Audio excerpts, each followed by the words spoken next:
the Sterling residence. It was still ablaze with lights. Laughter echoed from within. The next morning, the sound of ceremonial cannons thundered through the sky. This heralded the beginning of Sylvia Sterling and Harrison Hawthorne's wedding. Arthur and Martha Sterling were beaming, their tailored suit and gown adorned with delicate roses pinned to their chests. Stella Sterling was animatedly discussing with the bridesmaids where to hide the bridal shoes, to make it challenging for Harrison to find them. Just then, Martha Sterling glanced around but didn't see Annabelle Sterling anywhere. She frowned. "Stella, where's your eldest sister? Why isn't she here yet? Is she going to be late for her own sister's wedding? Who taught her such manners?" Stella replied casually, "She probably doesn't want to see Harrison marry Sylvia. After all, she's liked Harrison for so many years." Martha Sterling grew even more displeased upon hearing this. "Mrs. Peterson, go and get Annabelle Sterling if she's not here. People will start gossiping about the Sterlings and Sylvia again." The maid nodded and was about to go when Stella stopped her. "Why don't you all go set up the garden? Harrison will be here soon to pick up the bride. I'll go get my eldest sister." After a pause, she asked, "Which room is Annabelle in?" "The storage room," Mrs. Peterson replied. "What?"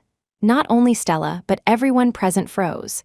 Arthur Sterling asked in confusion, "Why would Annabelle be living in the storage room?" Mrs. Peterson lowered her eyes. "When Miss Sterling first came to our home, it was all very sudden. There wasn't a room ready, so Mrs. Sterling said she could stay in the storage room temporarily." That temporarily had lasted 12 years. Hearing this, Martha Sterling frowned. "I meant to prepare a new room for her, but I forgot. Why didn't she ever say anything to me? I'm her mother. Would I mistreat her? I really don't know who she takes after with that personality of hers, not like me at all." Sylvia Sterling, dressed in a custom-made wedding gown and a genuine gold tiara, sitting comfortably on a large Simmons mattress bed, spoke up. "Our family's storage room is still better than her wandering the streets like before. It shouldn't be a problem for my sister to live there, right?"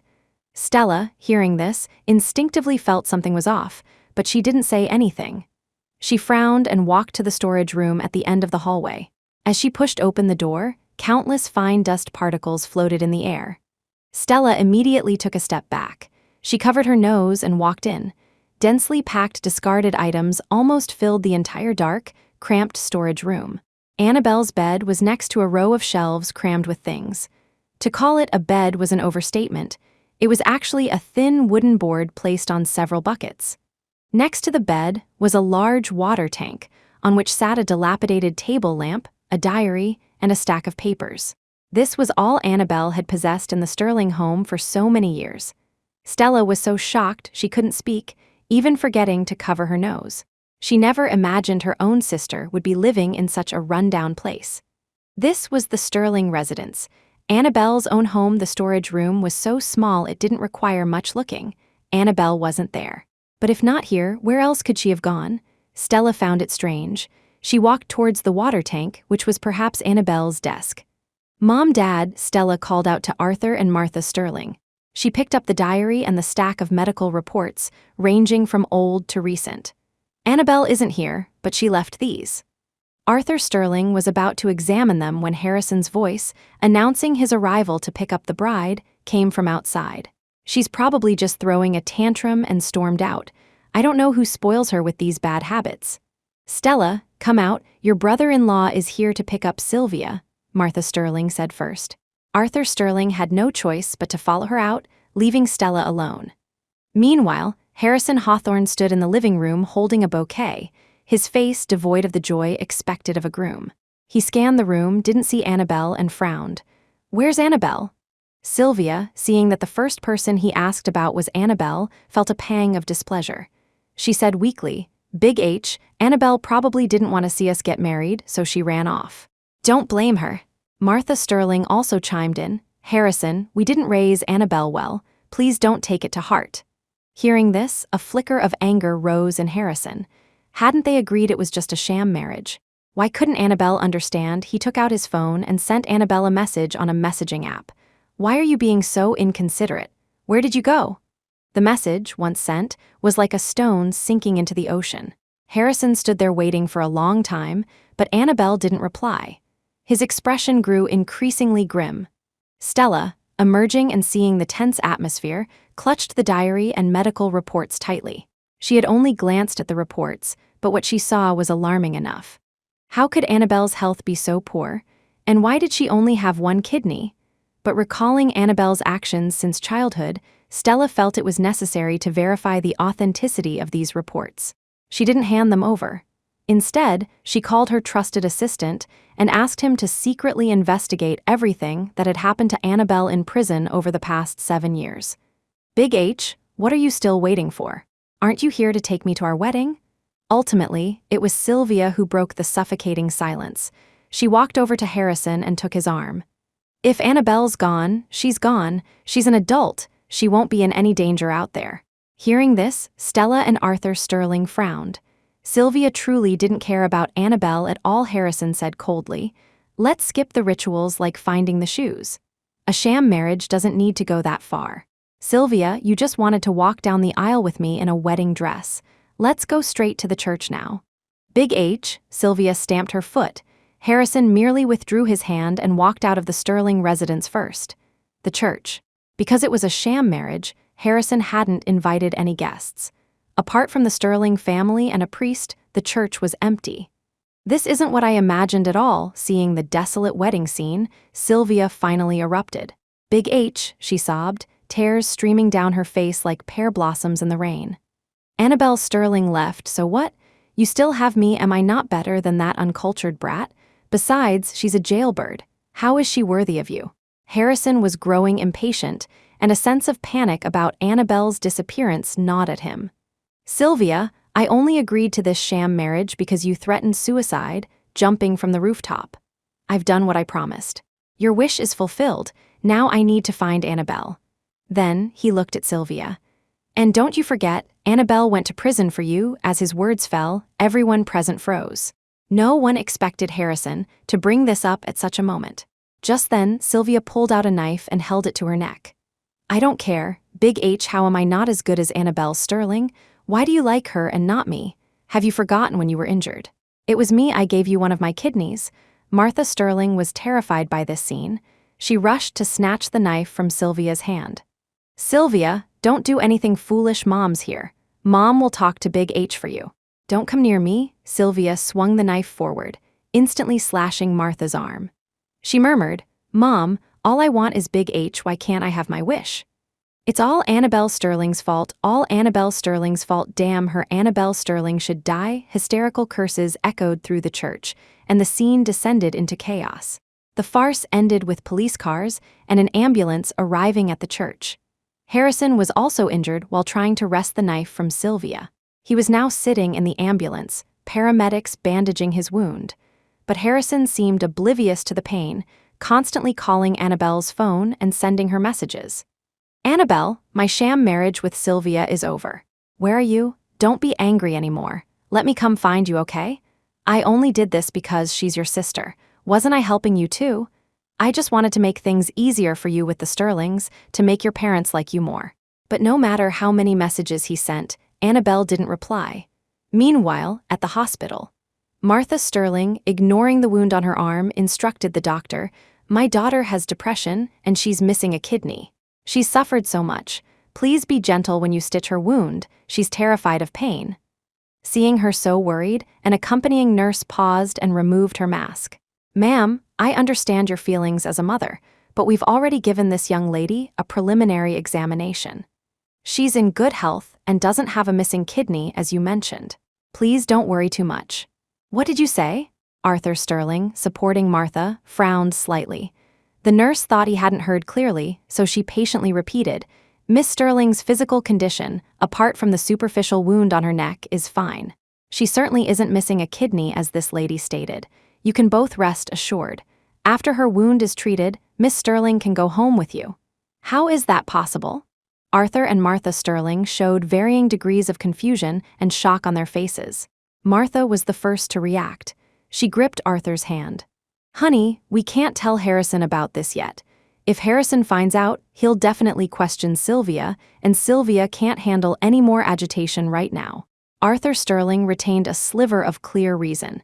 He said gravely, Have you ever thought, if Sylvia has 2 kidneys, then who donated a kidney to Harrison back then? In a flash, the same name crossed both Arthur and Martha's minds. Their forgotten, neglected biological daughter, Annabelle Sterling. Impossible, Martha Sterling denied instinctively. Arthur Sterling, however, frowned and looked at the unconscious Sylvia.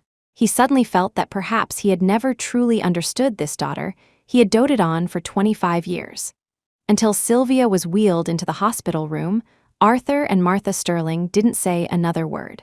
They saw the doubt flickering in each other's eyes. Sterling Group, CEO's office. 2 hours ago, Stella Sterling had returned to the company alone from the church. As the Sterling Group's heir apparent, it was incredibly easy for Stella to investigate anything. Her assistant was very efficient. Half an hour ago, he had printed out the investigated materials and delivered them. Besides the medical reports and records that largely matched what Annabelle had left behind, the assistant had even obtained 2 video recordings. One was of Annabelle and Harrison entering the operating room for the kidney transplant. The other was of Annabelle being beat and tortured by other inmates in prison. The footage was blurry, and the camera angle was poor. It was clear that it was just unintentionally captured by prison surveillance.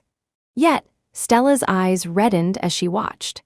That was her biological older sister, no matter how much she disliked her as a child. No matter how badly Annabelle had supposedly treated Sylvia, that was her own sister, connected by blood, born of the same mother. How could Annabelle be bullied like that in prison? Why did these people dare to bully the eldest daughter of the Sterling family? Hadn't Harrison and her parents already made arrangements with the prison? And why did Annabelle look so thin and fragile? Hadn't she and Harrison sent many things to her in prison? One question after another swirled in Stella's mind. She called her assistant again. Investigate, keep investigating for me. Why did these people abuse the eldest Miss Sterling? Who gave them the audacity? Yes, young Miss Sterling. The assistant nodded and quickly left to carry out her orders. After the assistant left, Stella slumped into her chair, dejected. Annabelle was missing a kidney, had a crippled leg, and her body was covered in scars, some deep, some shallow, that hadn't faded over the years. Stella closed her eyes. The image of the storage room she had seen at home that morning, where Annabelle had lived for 12 years, surfaced in her mind. After a long while, she opened her eyes. She looked at the old, cheap diary. Stella suddenly felt it was like a Pandora's box. It might contain many things that would overturn her beliefs of all these years, just like the thick stack of medical reports and records in front of her. As if mustering all her courage, Stella finally opened the first page of the diary. December 13, 2012. Sunny, I don't know why, but I feel like Mom, Dad, and my sisters aren't very happy about me coming home. Especially my sister, Sylvia. The way she looks at me is a bit strange. But I'm probably overthinking it. I'll try my best to fit into this family, to be a good daughter and a good sister. Another 2 hours passed. Stella finally reached the last page of the diary. When she saw a full page written in French, she could no longer maintain her composure.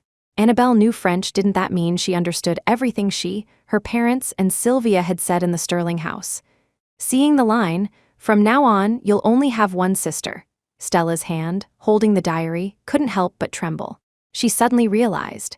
Annabelle wasn't throwing a tantrum, nor was she trying to get anyone's attention. She had truly left, truly departed from this home where her lover was not a lover, and her family was not family. Stella couldn't process everything she had seen in such a short time for a long while. If she had doubted the authenticity of those reports in the morning, after reading this diary, her conviction had been thoroughly shaken. Could it be that what she had seen with her own eyes all these years wasn't true? Had Sylvia hidden herself so well, so deeply? Stella suddenly felt a chill run down her spine. She took out her phone, wanting to call Harrison Hawthorne, because Annabelle's diary had a passage specifically for him. But just as she was about to dial, Stella hesitated. Harrison loved Annabelle. Now that Annabelle was gone, if he saw these things, he would surely fly into a rage, losing all reason. After much deliberation, Stella decided to go to the hospital first. Some words, some matters, were best clarified and handled by the Sterling family themselves first. It was already approaching 8 p.m., so Stella decided to go the next morning. Meanwhile, the Hawthorne villa. Harrison Hawthorne restlessly dialed Annabelle's phone number over and over. At first, it was no answer. Then it became, "This number is not in service." Clearly, Annabelle had canceled this number. This discovery made Harrison increasingly frantic. He vaguely felt that he had lost something very important, something he could never get back. Harrison looked at the messaging app chat window with no replies, his face completely frozen. He dialed his special assistant's number. "Use all your connections to find her for me. No matter the cost, even if you have to turn the entire capital city upside down, find Annabelle's whereabouts for me." After ending the call, Harrison sat in the desolate darkness, unable to calm down for a long time. A sleepless night.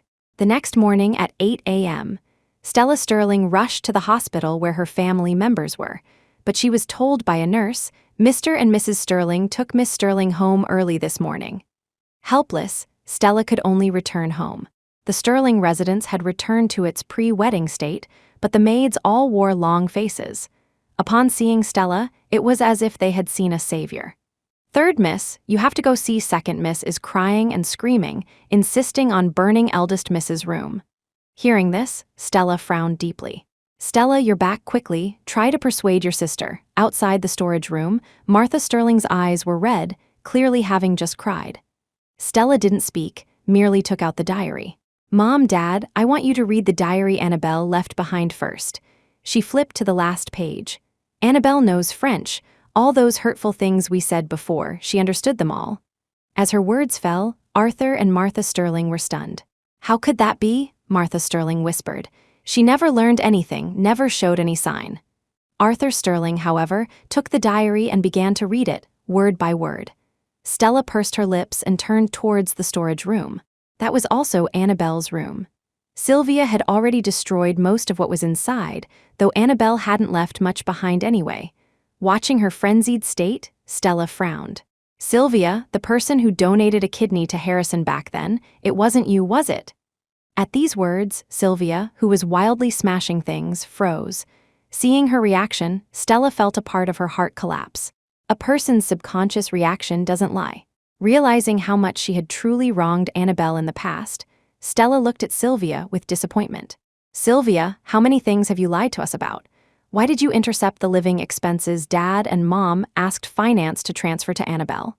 Why did you arrange for people to torture Annabelle in prison? Why did you lie and say you donated a kidney to Harrison?" 3 consecutive whys instantly deflated Sylvia's frenzied rage. She looked at Stella. "Stella, what are you talking about?" Just then, Arthur and Martha Sterling, having finished reading the diary, walked over. "Yes, Stella, what are these questions? We don't understand what you mean." Stella sighed and took out the medical reports and records from her bag. She then took out her phone and called her assistant. "Bring those people in." 5 minutes later, the assistant walked in with a prison guard, someone from Sterling Group's finance department, and a fierce-looking woman. But what no one expected was that Harrison Hawthorne, his face like ice, also entered at the same time. He scanned the Sterling family, his gaze finally settling on Sylvia. "I think, as Annabelle's fiancé, I also have the right to know the truth." Hearing this, Sylvia, who had been struggling to maintain her composure, turned deathly pale. Her lips trembled slightly. "Big H, what truth? I don't understand what you all are talking about today. Sylvia, are you still unwilling to tell us the truth?" Stella raised her voice slightly. Her eyes were full of disappointment. "How many things have you slandered Annabelle about all these years? How many times have you made Annabelle take the blame for you? Do you really need me to spell it out one by one?" As her words fell, Sylvia stumbled back a step, nearly collapsing to the floor. Her eyes were red, maintaining her usual pitiful demeanor. "Stella, I'm your sister. How can you talk to me like this?" "Ha," Stella sneered. "Then have you forgotten that Annabelle Sterling is my eldest sister, my biological eldest sister?" As her words fell, Sylvia's face grew even paler. Perhaps the word biological had stung her. She began to clutch her chest, frowning, looking as if she couldn't breathe. "Enough, Stella. Are you trying to drive your sister to her death?" Seeing Sylvia's pale and fragile state, Martha Sterling's maternal love overflowed. Stella was incredulous. "Mom, you're still defending her. Do you know how many wrong things she's done? Do you even know who your real daughter is?" She took out the medical reports. "Annabelle only has 1 kidney. 7 years ago, she was the one who matched with Harrison and underwent the transplant surgery. Annabelle was in prison for 7 years, critically ill several times, all from being beaten. Annabelle was in the Sterling family for 12 years. None of us loved her or cared for her. We even blamed and detested her because of Sylvia's one-sided story. But Sylvia's depression was faked. Everything was faked. Speaking up to this point, Stella finally produced the most damning evidence against Sylvia. Medical reports proving she had 2 kidneys, and psychological evaluations proving her mental state was normal. Just then, Harrison Hawthorne, who had been observing coldly from the side, finally spoke. "Stella, give me Annabelle's medical reports." Stella's hand trembled as she handed the medical reports to Harrison, and Sylvia completely collapsed to the ground. Critical illness notices, X-rays, CT scans, and some scattered pathological photos. One after another, the further he read, the more shocking it became, and Harrison's face grew darker. There was even a full-body photo of Annabelle. Arms, abdomen, back, thighs. Any exposed skin was covered in wounds, some deep, some shallow. They were the result of being beaten and tortured in prison. The usually stone-faced Harrison's expression changed when he saw these wounds. Almost instantaneously, he strode towards Sylvia. Looming over her, his eyes filled with a sinister glint. "Tell me, what exactly did you do? What did you do to Annabelle?" The once suave Harrison Hawthorne had completely lost his composure. His eyes were bloodshot. His heart felt as if it had been torn into countless pieces. "Sylvia Sterling, why did you do this to her?" Seeing that she could no longer hide it, Sylvia smiled miserably. She looked at the stunned Martha Sterling. "Mom, it hurts so much." But the next second, Stella stepped in front of Martha, blocking her view completely. "Before everything is clarified, don't you dare try to play pitiful with Mom anymore. All these years, you've used her soft heart, used her love for you, to make her continuously hurt her own biological daughter." Stella closed her eyes, thinking of what the Sterling family had done to Annabelle all these years. "How could you be so cruel? Have you ever thought that doing this would make us live in regret and pain for the rest of our lives?" Sylvia, however, didn't answer. She looked at Arthur Sterling. "Dad, haven't you always doted on me the most?" Hearing this, Arthur Sterling clutched the diary tightly and averted his gaze. In an instant, Sylvia knew she had lost all leverage to continue playing innocent. She said lightly, "I wanted Annabelle Sterling dead. That's all." Sylvia Sterling Harrison's voice seemed to be squeezed from his throat. His face was as dark as a demon from hell. "Tell me what you did." Sylvia trembled with fear, just about to speak. Just then, Arthur Sterling's voice sounded. "Harrison, I will give you an explanation, but before that, please read what Annabelle left for you." Hearing this, the murderous aura around Harrison lessened somewhat. He blankly took the diary and flipped to the last page. Annabelle's neat handwriting came into view. "I'm sorry. This time I won't wait for you. I wish you and Sylvia Sterling happiness. Lastly, I'm gone. Let's not meet again." Looking at the date, December 10, 2024. So, on the day he and Sylvia had kissed in public, Annabelle had already been utterly disappointed and decided to leave, and he not only hadn't noticed anything, but had arrogantly thought he and Annabelle still had a future. Harrison clutched the diary to his chest, pain sweeping over him like a blizzard, in full view of everyone. This renowned golden boy of Capital City, the stone-cold executive who could command the winds and rains, showed a heartbroken expression. And in the suffocating silence, they clearly saw, a tear of remorse trickled down Harrison Hawthorne's face. "Big H, let me explain, I didn't mean to." Sylvia was already crying pitifully, but Harrison was no longer moved. "You didn't mean to, then who did? Annabelle, or me?" The anger of being deceived and the regret of neglecting Annabelle swept over Harrison simultaneously. His heart ached terribly. He no longer had his past gentleness towards Sylvia. "Sylvia, I don't understand, why did you do this?" Harrison frowned at Sylvia. "You clearly had everything. The Sterlings all favored you, they all thought Annabelle was an outsider. Even when she came back, your position wasn't affected at all. What about you? Didn't she affect you?" Seeing that nothing she said worked, Sylvia simply stopped pretending. "Big H, when Annabelle Sterling came back, did she really not affect you? Did she not affect my place in your heart?" Sylvia looked at Harrison with desolate eyes.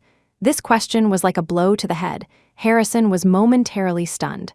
Seeing his reaction, Sylvia curved her lips in a self-deprecating smile. See? The moment I said it, you realized. After Annabelle came back, Mom and Dad didn't change, but you did. At first, I believed you just found her novel, a breath of fresh air. But later, the way you looked at her started to change. Sylvia's tone became filled with hatred. Big H, when Annabelle Sterling squeezed between us, when your scales tipped towards her bit by bit, and you didn't even realize it, how could I not lose my balance? How could I not hate her? Large teardrops fell from Sylvia's eyes. I watched her captivate you so easily. I felt a crisis like never before. If you, who had the most contact with her, unknowingly sided with her, wouldn't Mom, Dad, and Stella do the same? So I had to make her leave, make her disappear from our sight. But just disappearing wasn't enough. I had to destroy her image in all of your hearts. I had to turn her into a villain, an unforgivable monster. Hearing this, Harrison's disbelief gradually turned into disappointment. Sylvia, when did you become like this? Haha, how did I become like this? Sylvia cried and laughed, as if merely repeating Harrison's words or perhaps questioning herself. She suddenly looked up, almost screaming. Isn't it all because of that wretch Annabelle Sterling? Why did she have to come back? As soon as she came back, you changed her existence, only constantly reminded me that I'm an imposter, a genuine clown. Sylvia, how could you think like that? Stella spoke up. Mom, Dad, and I have always been on your side, but how could you do this? Her eyes instantly reddened. Mom, Dad, and I trusted you so much, treated you so well. How could you be this kind of person? It was unclear which word had stung Sylvia. She looked at her injured younger sister, and instead of feeling guilt, a strange sense of exhilaration welled up within her. A thrill of having everyone wrapped around her finger.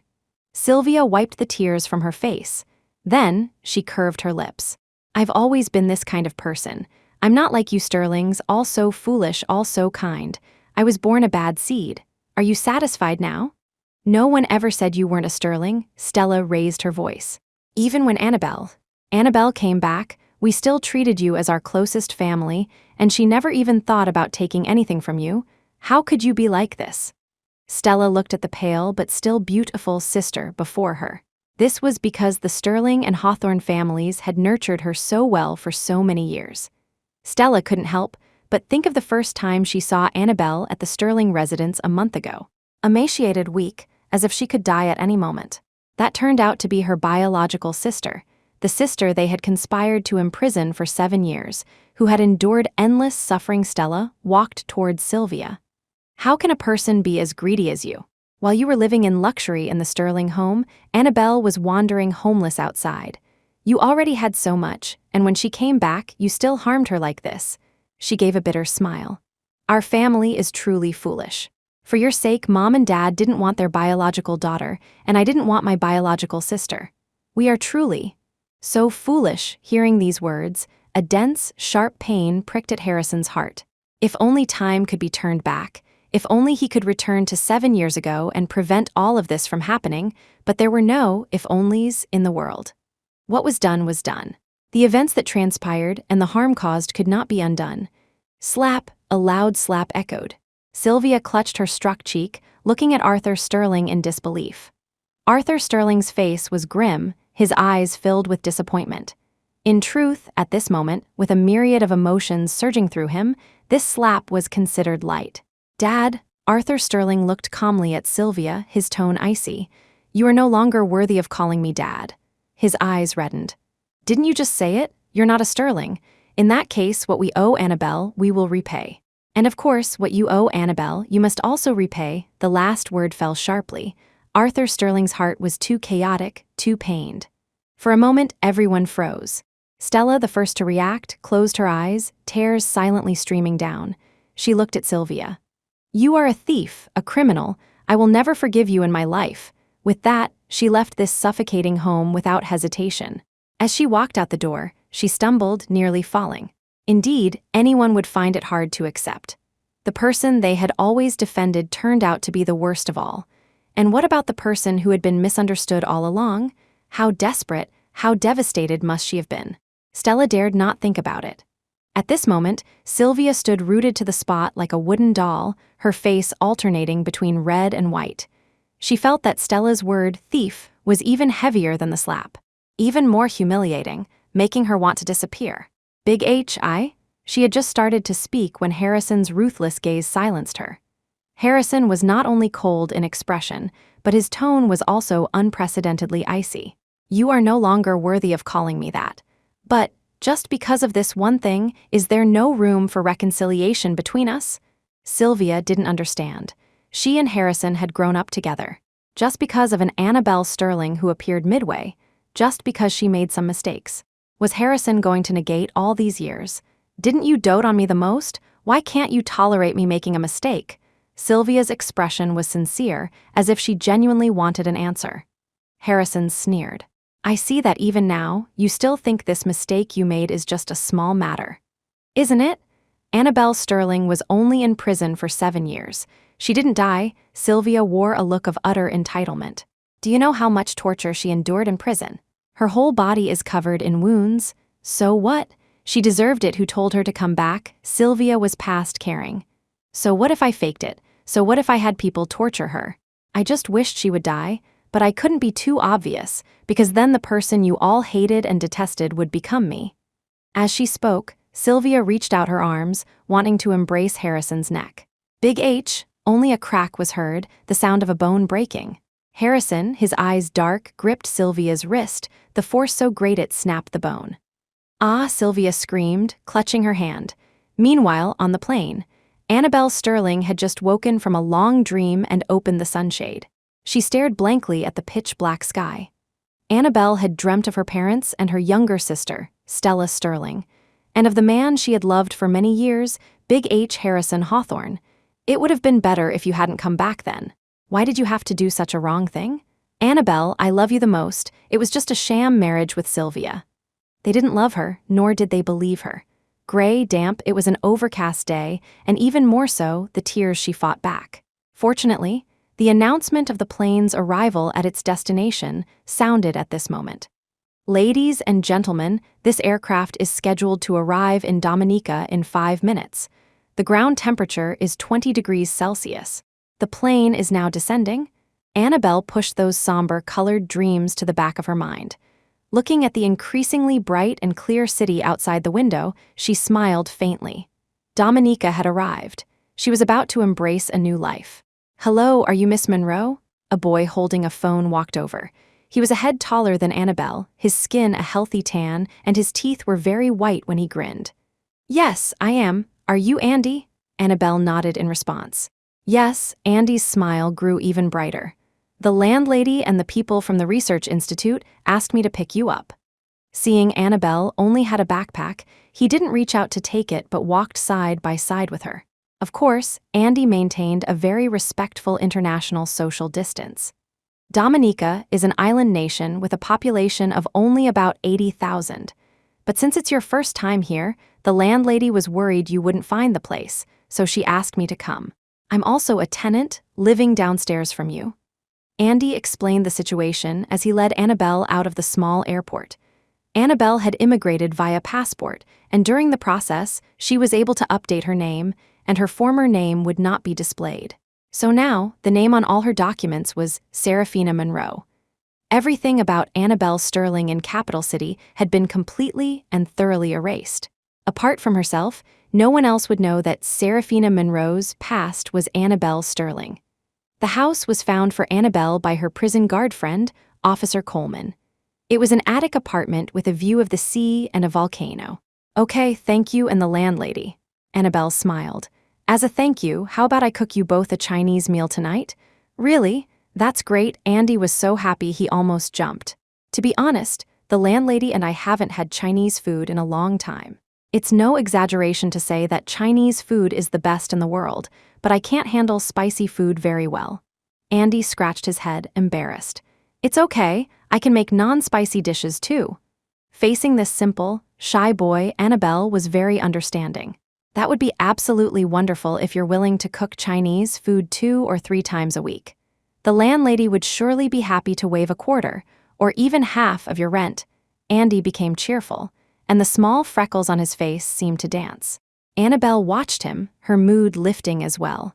It had only just begun, but she already felt her new life was full of infinite hope. However, back in Capital City at that time, Harrison Hawthorne tossed and turned all night, unable to sleep. As soon as he closed his eyes, all he could see was an emaciated Annabelle Sterling. In his dreams, Annabelle, with deep bruises still on her neck, looked coldly at Harrison. There was no longer any adoration or warmth in her eyes. Harrison found this hard to accept. No, it shouldn't be like this. How could Annabelle look at him with such a strange gaze? I know the truth now. I know everything about the past. I was wrong. Harrison spoke first, a man who had never yielded, apologizing incoherently. But Annabelle interrupted him with a cold expression. So? A simple "you were wrong, and the 7 years I was slandered and tortured are just wiped away?" She curved her lips. Should I also thank you for your magnanimity? Harrison froze, an uncontrollable throbbing pain rising in his chest. No, that's not what I meant. I know you've suffered a great injustice, but can you give me a chance to atone? Where did you go? Can you tell me? Atone? Annabelle seemed to have heard a joke. Would someone like you atone? Her gaze was so cold and filled with disgust. Harrison Hawthorne, I hate you. I will never forgive you in my life. As if a curse uttered with all her strength, Harrison suddenly woke from the dream. The night hadn't even passed yet. It was early morning. Just then, his phone suddenly rang. It was Assistant Lewis. Harrison frowned and answered. Assistant Lewis's voice was calm as if he were reporting on work. Mr. Hawthorne, Miss Sylvia Sterling jumped off a building. Is she dead? Harrison pressed his temples, only concerned about the outcome of Sylvia's jump. Not dead. The firefighters arrived in time. When she jumped, the air cushion and escape slide were already prepared. Besides, Miss Sylvia herself didn't intend to die. The last sentence was not something Assistant Lewis should have said. Realizing his slip of the tongue, he immediately apologized. I'm sorry, Mr. Hawthorne. I just couldn't accept what Miss Sylvia did to Miss Annabelle, so I got a bit emotional. I'll be more careful in the future. It won't happen again. If it were before, Harrison would have surely flown into a rage, perhaps even fired Assistant Lewis on the spot. But after knowing the truth, his attitude towards Sylvia had also changed drastically. So this little slip of the tongue from Assistant Lewis didn't amount to much. For some reason, Harrison suddenly remembered the scene when Annabelle was first hospitalized after her return. At that time, Annabelle had slept for a long time amidst the white pillows and quilts. However long she slept, Harrison stood by her bed, quietly watching her. At that moment, he clearly felt so much love and pity, so much tenderness for her. Harrison remembered that a thin layer of mist had formed on the glass window then. Annabelle, startled awake from a nightmare, suddenly smiled gently. Big H, do you remember? The first time we met, it was a snowy day like this. Thinking of this, Harrison smiled bitterly. How he wished he could travel back in time to that day and hold Annabelle tightly in his arms. To tell her, I remember, of course I remember. I will never forget anything about you. He looked out the window. Tonight, Capital City was still snowing. Mr. Hawthorne, the car is already in the parking lot. The Sterling family hopes you can go and see her. Assistant Lewis's voice sounded again. The call had never been disconnected. In the end, Harrison still went to the West Mountain Sanatorium. But just as he reached the ward, Sylvia scrambled towards him, collapsing at his feet. She was weeping uncontrollably. Big H, how could you do this to me? Sylvia's tearful accusation sounded very familiar to Harrison. In a flickering dream, an emaciated Annabelle had once questioned him in the same way. Big H, how could you do this to me? Did Annabelle cry then? Did she shed tears? No. Harrison seriously recalled during those few seconds of days. From their first meeting at the prison gate after 7 years to their last meeting at the Sterling house. Annabelle had never shed a tear in front of him. Sylvia. Harrison looked down at Sylvia, who had become haggard and pale in just one night. A faint curve played on his lips. I haven't even started doing anything to you yet. This short sentence made Sylvia feel as if she had fallen into an ice cellar, and she instantly stopped crying. Big H, she timidly raised her tear-filled eyes. Sylvia, I had Assistant Lewis check Annabelle's medical records from Redwood Prison for the past 7 years. I also received many orders supposedly from me, such as to disfigure Annabelle or to let her die unknowingly in solitary confinement. Harrison quietly met Sylvia's gaze. Did you do these things too? Sylvia bit her trembling lip and slowly squeezed out one word. Yes. Hearing this word, Harrison's heart sank completely. He finally understood why Annabelle would occasionally react so strangely. Was she afraid of experiencing violence again? Because for those 7 years, all the female inmates who beat and humiliated her would say, "Someone outside wants you dead." Big H, I'll change. Where is Annabelle Sterling? I'll kneel down and apologize to Annabelle, okay? Sylvia, seeing Harrison's increasingly cold face, couldn't help but clasp her hands together and beg for mercy. Kneel down and apologize. What good would kneeling and apologizing do? No one knew where Annabelle was now. No one could compensate for the harm done to her. Harrison suddenly curved his lips into a smile, his heart and throat filled with unspeakable bitterness. His heart ached terribly. He wished he could travel back in time and kill his 7 years younger, deluded self. Big H, seeing Harrison remain silent, Sylvia grew even more apprehensive and afraid. Sylvia, your sins, you will atone for them slowly. Just then, Arthur and Martha Sterling and their sister Stella Sterling all arrived. Looking at her once most beloved daughter in such a tear-streaked state, Martha didn't know how to describe her feelings. Yesterday, Stella had already told them everything. Martha had fainted several times, and Arthur, who had quit smoking for over a decade, sat aside, looking dejected, and started smoking again. Sylvia, why did you have to do this? After learning the truth, everyone would ask Sylvia these 3 words. Why? Hadn't she already obtained so much that Annabelle didn't have? Sylvia was silent for a moment. She looked at Martha, Arthur, and Stella. Sylvia suddenly smiled miserably. So what if you raised and loved me for over a decade? She's the one who shares your blood. For so many years, the words blood ties had trapped her. Some things are innate in blood, and blood ties are the hardest to overcome. You're foolish, Martha Sterling beat her chest. And you're not the only foolish one. Wrong, we were all wrong. At this point, Martha's heart was like dead water. She looked at Harrison. What about her? Have you sent people to look for her? Martha beat her chest, remorse and pain flaying her. Arthur and Stella's faces weren't looking good either. Clearly, they too had spent sleepless nights. That's my daughter, my biological daughter. I actually drove her away. How disappointed she must be with me, how much she must hate me. When I gave birth to her, I cherished her so much. When she was lost, I wished I could die. Why did I treat her like this? I'm not human. I don't deserve to be a mother. Martha Sterling sobbed uncontrollably. Arthur Sterling supported her, remaining silent. After a long while, he finally spoke. Harrison, Stella and I have already mobilized all of Sterling's connections to find Annabelle. I know you're very anxious too, and you're also looking for her. Consider it my request, my plea. If there's any news, can you let me know? Saying this, Arthur Sterling was about to bow. Harrison stopped him. Mr. Sterling, finding Annabelle is my responsibility. Good, thank you. If there's any news, please be sure to inform the Sterling family. We owe her, and we must repay it. Whether she accepts it or not, whether she forgives us or not, we must repay it, Martha Sterling murmured. From beginning to end, Arthur and Martha Sterling hadn't looked at Sylvia again. Big H, our family's stance is that those who do wrong must be punished. Stella supported the almost collapsing Martha, her eyes still red. Sylvia Sterling brought this upon herself. Let the law take its course. At this, Sylvia finally couldn't hold back. She shouted, No, Mom, Dad, Stella, how can you do this to me? My surname is Sterling. I'm your family for these 20-odd years. Didn't you love me? How can you do this to me? Big H, I beg you, I'm willing to apologize to Annabelle Sterling. I can kneel and kowtow. Sylvia had lost all composure. She knelt and tried to grab Harrison's trouser leg, but Harrison ruthlessly took a step back.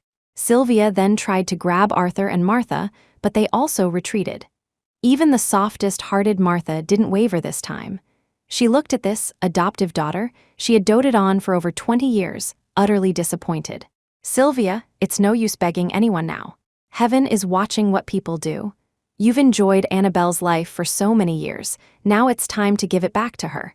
None of us will indulge you anymore. You must pay the price for your actions. What did that mean? Hearing this sentence, Sylvia's mind went blank, yet she felt an unprecedented panic. Stella, Mom, Sylvia lunged at the Sterlings, trying to grab one of their hands. Unfortunately, she missed. Stella, supporting Martha, deftly avoided her. How can you do this to me? I can't go to jail. Why should I go to jail? Sylvia shook her head unceasingly, her pleading gaze turning to Arthur. Dad, say something, Dad. In the past, Arthur had doted on her the most. A little coquetry, a few tears, and there was nothing he wouldn't agree to. Enough, Arthur Sterling roared. The family could tolerate your minor mistakes in the past, but now you've committed such a vicious act against your own sister, exploited our family's love for you, and played us for fools. Why bother with hypocrisy now? Arthur's face was filled with anger, his eyes with disappointment. After Annabelle Sterling returned, we never treated you unfairly because she was our biological daughter. We even neglected her for fear of upsetting you. Yet you were still not content and committed such a shameful act. Arthur Sterling had navigated the business world for decades, only to be deceived in his old age by the daughter he had raised for 27 years. At this moment, anger almost consumed him. Since you've been so unrighteous and disloyal, our Sterling family will consider you no longer our daughter. These 27 years of time and energy, let's just say we fed them to a dog. With that, Arthur Sterling said gravely, "Go, tell the housekeeper to throw all her things out. From now on, there is no Sylvia Sterling in our Sterling family." Sylvia froze. Perhaps she hadn't expected Arthur Sterling to be so ruthless. Haha, so now it's all my fault? You don't care about your own daughter, your own sister, you don't trust them, and it's all my fault, is it? It's clearly your own blindness, your own clouded judgment, your own stupidity. You deserve it. Annabelle Sterling deserves it too, Sylvia shouted. Slap, a heavy slap landed on Sylvia's face. This time, it was Martha Sterling, who had always cherished Sylvia the most. Her eyes were red. All these years, we as parents failed to teach you well. Now we must atone, and you must atone too. Mr. Hawthorne, I'll leave these two matters to you for now. We will also send people to look for her. We will do what needs to be done. Martha Sterling wiped away a tear. Though heartbroken, she pulled herself together. Okay, Harrison Hawthorne said succinctly. After the Sterling family left, only Harrison and Sylvia remained in the hospital room. I know you don't want to die. Don't even think about using death threats or self-harm to attract anyone's attention. As you can see, no one is falling for that anymore. Tell me everything you did to Annabelle over the years, clearly and in detail. Harrison looked at Sylvia. I will consider making your time in prison a little easier. Half an hour later, Harrison walked out of the hospital room. On the recording pen, Sylvia had confessed to all the crimes she had committed against Annabelle over the years. Harrison's heart twisted in agony. He couldn't imagine how Annabelle had endured all these years alone. Capital City had been experiencing frequent snow days recently. Harrison extended his hand, letting the snowflakes melt in his palm. Annabelle Sterling, where are you now? Harrison murmured to himself. Dominica. Annabelle Sterling sat on the open-air balcony, staring blankly at the sea glittering under the brilliant sunlight. A sea breeze brushed past. Annabelle stood up, went into the room, and took out her paints and easel. At the orphanage, she had learned to paint from the director for nearly 10 years, until the director passed away. Those years, though financially tight, were much happier than her time with the Sterlings. Just then, her phone showed a new message. It was from her prison guard friend, Officer Coleman. Are you doing well over there? He and they are all looking for you. I'm still keeping my lips sealed. Thank you, I'm doing very well here. If you have time, you can come visit. There's a beautiful sea and an active volcano that might erupt at any time. I work from sunrise to sunset, and I feel happiness. Annabelle put down her paintbrush and replied to Officer Coleman's message. Unexpectedly, Officer Coleman, who was 12 hours behind, replied instantly. That's great. I'm genuinely happy for you. I just wanted to ask about your recent situation and let you know they're all looking for you. Live well, no need to reply to this. After all, the more said, the more likely a slip-up. Now that Annabelle had started a new life, it was best to eliminate all possibilities of being disturbed. That's what Officer Coleman thought. Annabelle smiled knowingly at the words, no need to reply. How could she not understand Officer Coleman's kind intentions? During her 7 years in Redwood Prison, if it weren't for Officer Coleman's help, Annabelle would have probably died 1,000 times over.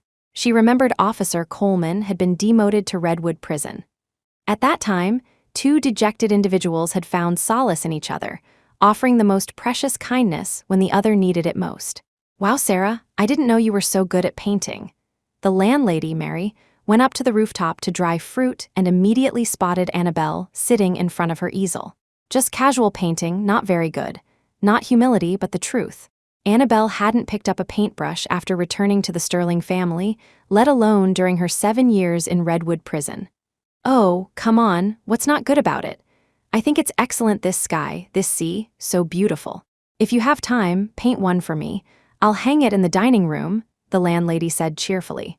Faced with such straightforward praise, Annabelle felt a little flustered. Sarah, no matter what you were like before, now that you're here, it means you're a brand new person, able to live a brand new life. Don't always be haunted by the past. Seemingly letting go while holding on to everything will be very painful. The landlady's tone was sincere, and her palm, marked by the passage of time, gently stroked Annabelle's hair. A very light but warm chamomile scent. It seemed to originate from an essential oil the landlady often used. Annabelle looked at this Chinese-American woman, who was over 50, and suddenly felt her eyes sting. She had an urge to cry. Yet, for so many years, no matter how great the hardship Annabelle encountered, no matter how much pain her body or soul endured, she had never cried. Sarah, when you're done painting, come downstairs and I'll make you some fruit tea. The landlady didn't notice Annabelle's unusual state and still smiled brightly. Okay, then let's have hot pot tonight. We'll invite Andy. Annabelle curved her lips. She didn't cry. To meet such good people as the landlady and Andy right at the beginning in unfamiliar Dominica, perhaps heaven had finally opened its eyes. Moreover, one thing the landlady said had indeed struck a chord with her. Since she had chosen to start over, she shouldn't be entangled by the past, neither in heart nor in body. After finishing this painting of the sea and sky meeting, Annabelle decided to find a tattoo parlor. The scar left on her waist 9 years ago because of Harrison Hawthorne should no longer linger on her skin and in her body. Annabelle carefully sketched a butterfly with wings spread, ready to fly, on the white paper. Then, humming a song, she walked towards the tattoo parlor shown on her navigation app. The tattoo artist was a white girl of 17 or 18, but her skills were surprisingly good. When Annabelle saw the butterfly on her waist in the round mirror, it felt as if a long-lasting storm had been stirred up in her heart. The Morpho Helena, the most beautiful butterfly in the world. From now on, it would replace that winding scar and exist forever on Annabelle's waist.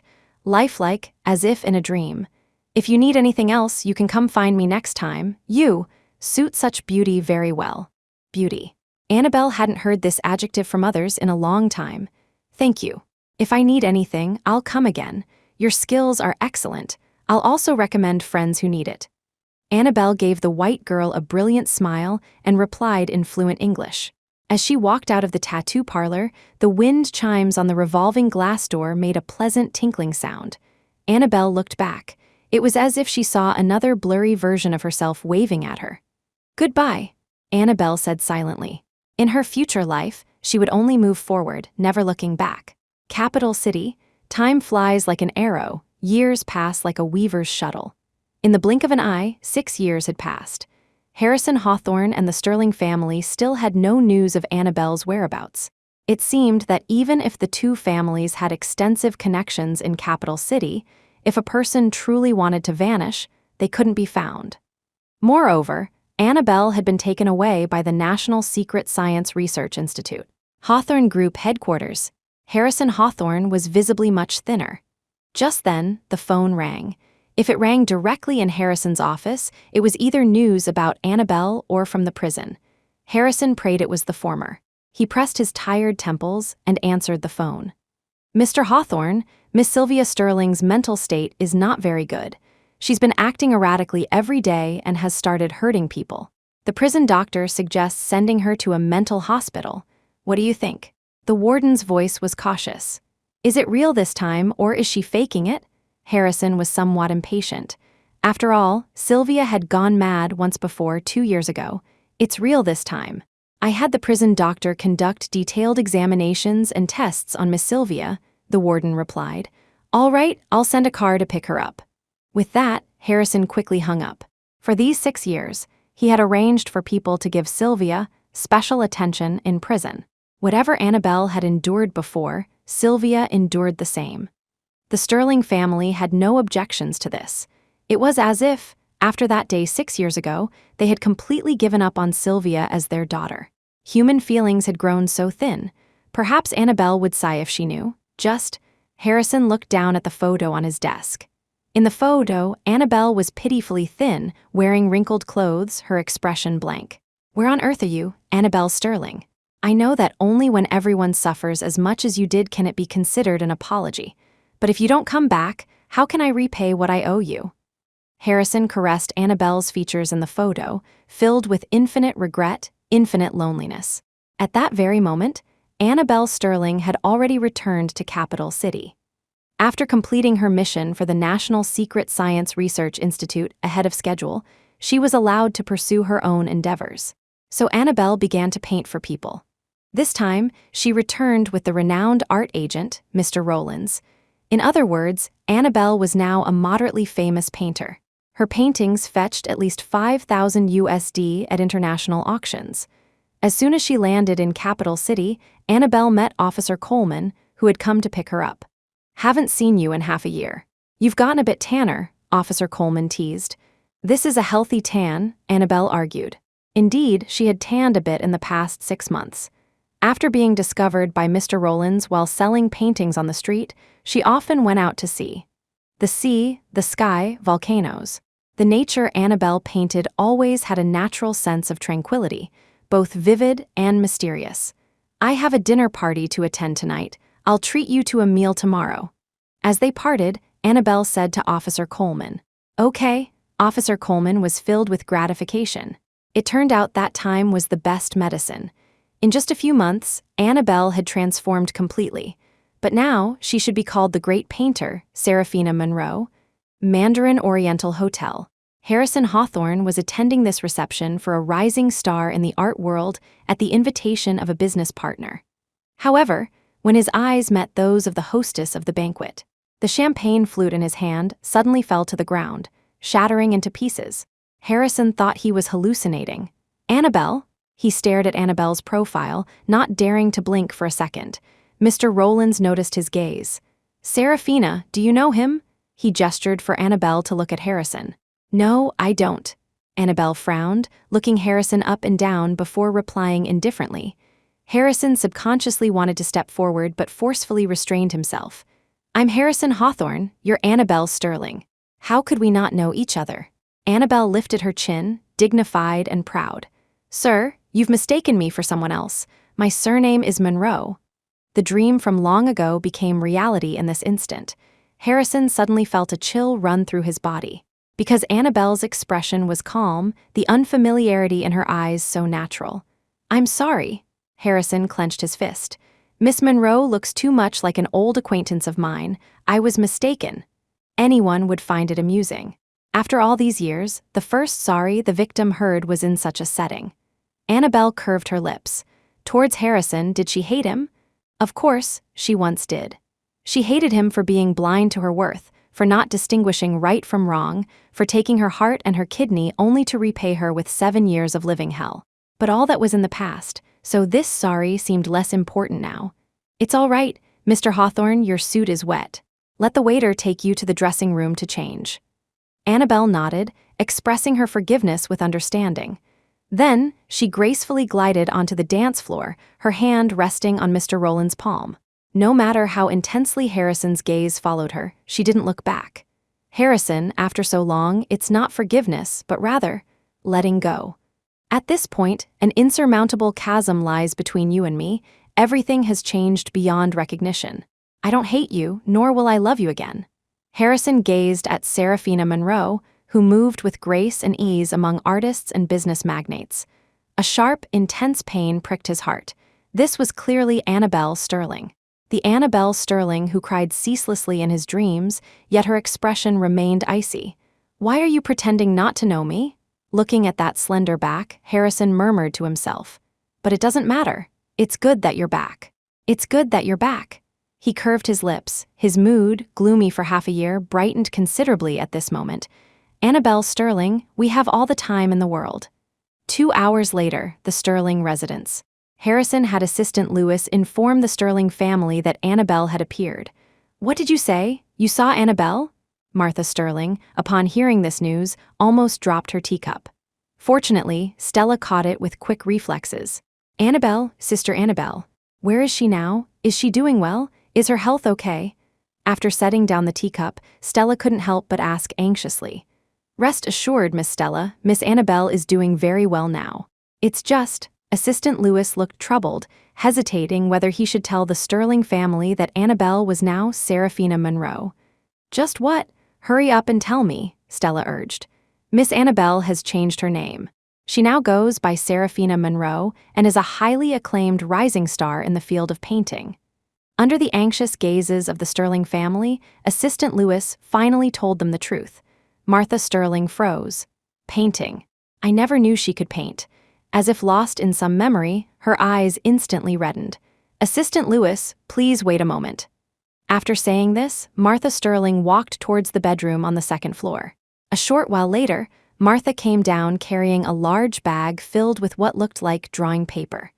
These were drawings she had made 27 years ago when she was pregnant with Annabelle.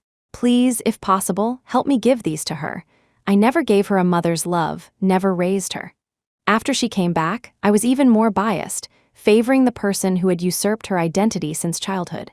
I'm not trying to make excuses for myself. At this point, Martha Sterling was close to choking up. It's just that when I was pregnant with her, I truly vowed that I would love her dearly. These paintings were all made for my unborn child. If she's willing to look at them, she can. If not, she can burn them or throw them away like trash. Martha Sterling smiled faintly. It was Mom and Dad who were wrong. Mom and Dad don't expect her forgiveness. As long as she's well, as long as she's healthy and happy, that's enough. Clearly, before Annabelle was even born, Martha Sterling's hope was for her daughter to be healthy and happy. But why had things turned out this way? That was her own flesh and blood, the biological daughter she had carried for 10 arduous months. Why, after Annabelle returned, did she find fault with her in 1,001 ways? Why, instead of loving Annabelle properly, did she speak harshly to her for the sake of another person? Every night after learning the truth, Martha Sterling would dream of the day Annabelle returned to the Sterling home after being released from prison. Lifelong regret. Assistant Lewis, I beg you, I implore you, if there's any news about Annabelle, please tell me immediately, no matter what. You can ask for any reward. Whatever Mr. Hawthorne pays you, I'll give you double. Martha Sterling gripped Assistant Lewis's hand. Assistant Lewis was somewhat alarmed. You're too kind, ma'am. This is the job Mr. Hawthorne assigned me. Please rest assured. With that, he took his leave. Watching Assistant Lewis's retreating back, Stella hugged Martha and comforted her. Mom, it's okay. Constant dripping wears away a stone, and affection grows over time. As long as we treat Sister Annabelle with all our heart, she will come home. However, everyone present knew it wouldn't happen. Annabelle Sterling would not come back. 5 years ago, the old housekeeper had shown them the surveillance footage of Annabelle being driven away when she first returned home after her release from prison. At the end of the footage, Annabelle had kowtowed 3 times firmly towards the main house. Her meaning was already one of utter disappointment, a complete severance of ties. Don't comfort me or yourself. It's our own fault that Annabelle doesn't want to come back. How is Sylvia doing? Martha Sterling patted Stella's hand. I heard she was taken to Mercy Mental Hospital. With her personality, how could she accept her face being ruined and one leg being crippled? Stella answered truthfully. These are just her getting a taste of her own medicine. I hope she's not feigning madness to escape punishment.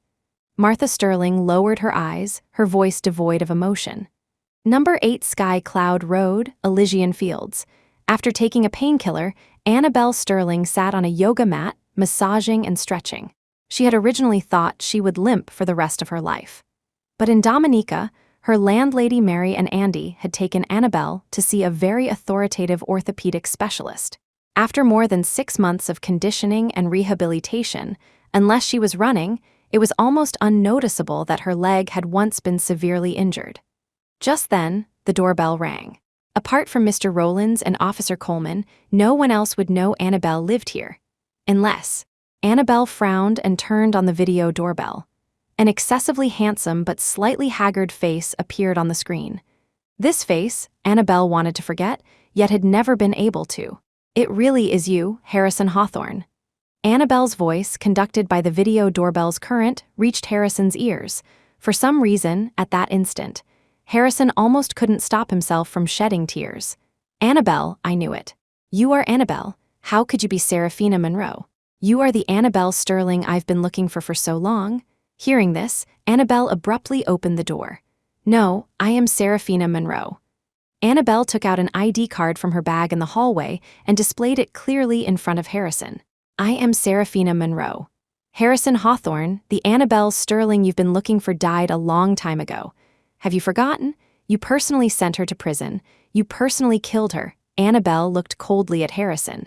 What deep affection are you feigning now? Ignoring how dark and unsightly his face became, she enunciated each word, every word a stab to the heart. Annabelle Sterling died a long time ago. You, Sylvia Sterling, and the Sterling family conspired to kill her in prison. Speaking of which, Annabelle curved her lips into a smile. No, she died even earlier. She died many years ago, on the day you chose Sylvia Sterling. Harrison's face turned deathly pale under Annabelle's heart-stabbing words. Annabelle, I'm sorry. So, the words I'm sorry were so light and insignificant. In just one evening, this was the second time Annabelle had heard them from Harrison's lips. But what good was I'm sorry? The harm caused in the past was already irreparable. They had left indelible marks over the years, crying out for no forgiveness. Harrison Hawthorne, it's too late. Everything is too late. 7 years ago, I didn't fail to beg you, to listen to me, even just one word, just listen to me. Did you listen? 7 years later, you intensified your harm towards me. I said I hoped you would never regret it. Annabelle's expression was calm. Harrison Hawthorne, do you regret it now? Regret. Feeling Annabelle's cold gaze in his dreams, being flayed again and again by the truth Sylvia personally admitted when he was awake. Harrison Hawthorne had done something wrong, hurt someone very important. How could he not regret it? Annabelle, I know one wrong step leads to another. 7 years ago, I was unforgivable. 7 years later, my mistakes were even more irreparable. I never thought of asking you to forgive me. I just beg you, give me a chance to atone, okay? Harrison's eyes had already reddened. No, Harrison Hawthorne, right now, I only wish you would stay far away from me, the farther the better. After saying this, Annabelle closed the door. That night, a sleepless night. And the next morning, Annabelle was startled when she opened her door. Harrison Hawthorne was kneeling straight in front of her door. Looking at him, it was clear he had knelt there rigidly all night. Capital City had already started its heating season. The temperature in the hallway at night was probably below zero. Annabelle hadn't expected Harrison to atone to her in this way. Luckily, it was one apartment per elevator stop. Otherwise, if the neighbors saw, who knows what stories they would concoct. Annabelle frowned deeply. Harrison Hawthorne, when will you ever change this habit of yours of doing whatever you please? Hearing her voice, Harrison slowly raised his head. His face was as pale as snow, and his lips were chapped beyond belief. Annabelle, what did you say? I said, your atonement is affecting my life, and if you want to atone, shouldn't you return my kidney to me first? This time, it was Annabelle's turn to look down from a position of superiority. You're right. Harrison stood up shakily, his legs numb and weak beyond belief. He took out a sharp dagger from his pocket. In front of Annabelle, without hesitation, he plunged it towards his own heart in a flash. Annabelle recognized the dagger. It was a Tibetan dagger she had brought back 10 years ago when she went sketching at the Potala Palace in Tibet. That year was Harrison's 20th birthday. Annabelle had given him this jewel-encrusted Tibetan dagger and a painting as a birthday gift. Thank you, Annabelle. This is my favorite birthday gift this year. Annabelle still remembered Harrison looking down at her that year, a faint smile on his face. She had thought he had thrown this dagger away long ago. The sound of the blade entering flesh. Then, warm blood gushed out like a bursting dam. As Harrison fell backward, he only heard Annabelle's anxious voice. Are you crazy, Harrison Hawthorne? Before his consciousness faded, Harrison felt Annabelle's soft palm pressing against his heart. He also heard Annabelle's hysterical cry. Harrison Hawthorne, I'm telling you, even if you die now, I won't forgive you this life, the next life, for all eternity. I will never forgive you. St. John's Hospital. Harrison Hawthorne was rushed into the emergency room. Martha Sterling, hearing about it from Assistant Lewis, hurried over. Annabelle, darling, are you okay? Martha pulled the blood-soaked Annabelle in front of her, looking her up and down. I'm fine. This is all Harrison's blood. Annabelle subtly avoided Martha's soft, warm palm, frowning slightly. What did you just call me? I'm sorry, Martha blurted out, knowing she had misspoken. It's fine.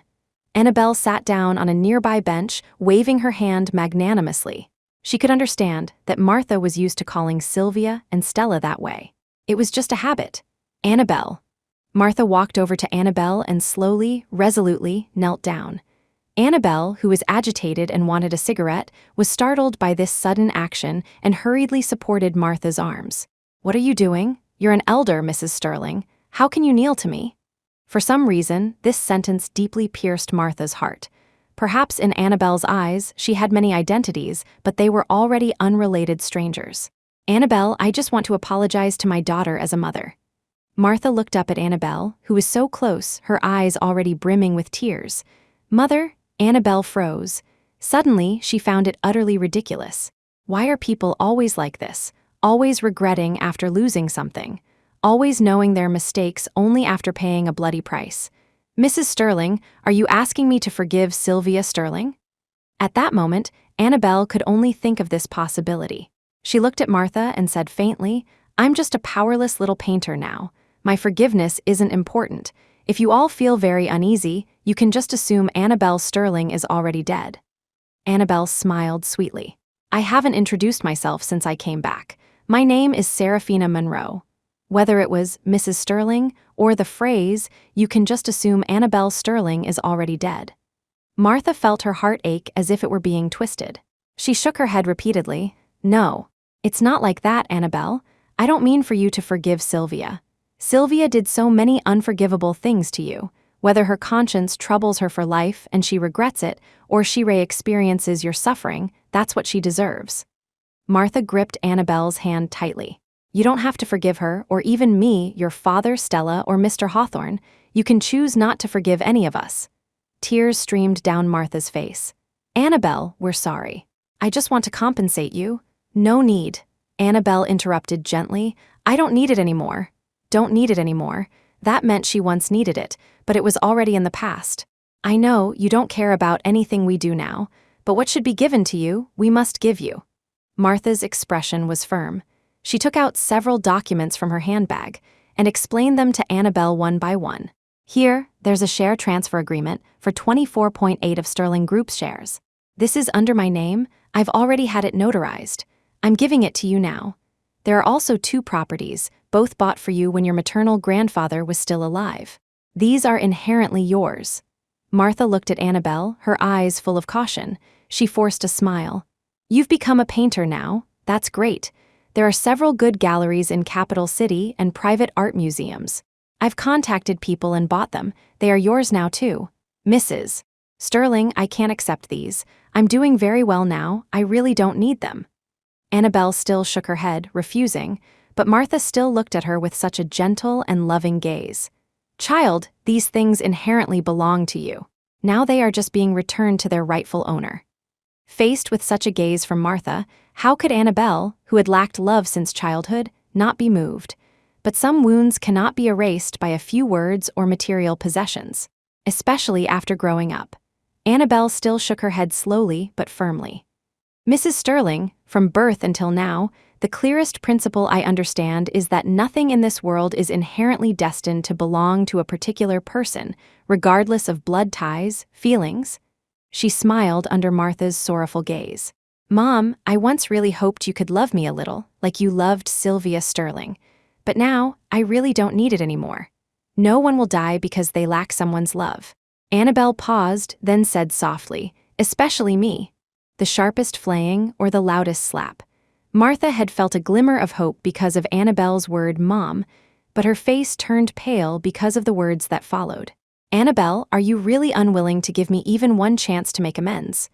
Before Annabelle could answer, the red light of the operating room, indicating surgery in progress, suddenly went out. A doctor walked out.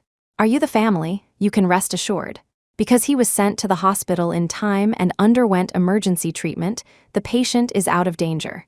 Thank you, doctor. When will he wake up? Annabelle stood up. Even covered in blood, Her resilient and dazzling aura couldn't be concealed. The patient may be quite tired recently, so he will be unconscious for some time. I can't estimate this time accurately. It could be as short as 2 or 3 hours, or as long as a day or two, the doctor replied truthfully. Okay. Annabelle nodded. Since he wouldn't wake up for a while, there was no need for her to stay at the hospital. Mrs. Sterling, please inform his special assistant. I have some work matters to attend to. I apologize, I can't stay long. The mom just now seemed to be just Martha's illusion. Or perhaps it was pity, a handout before completely severing ties. Martha looked at the composed Annabelle, her heart aching wave after wave. Annabelle looking at her retreating back, Martha couldn't help but call out, "Is there anything else?" Annabelle turned around, puzzled. "No," Martha smiled. "Take care of yourself. Don't work too hard." "Okay, thank you," polite and distant.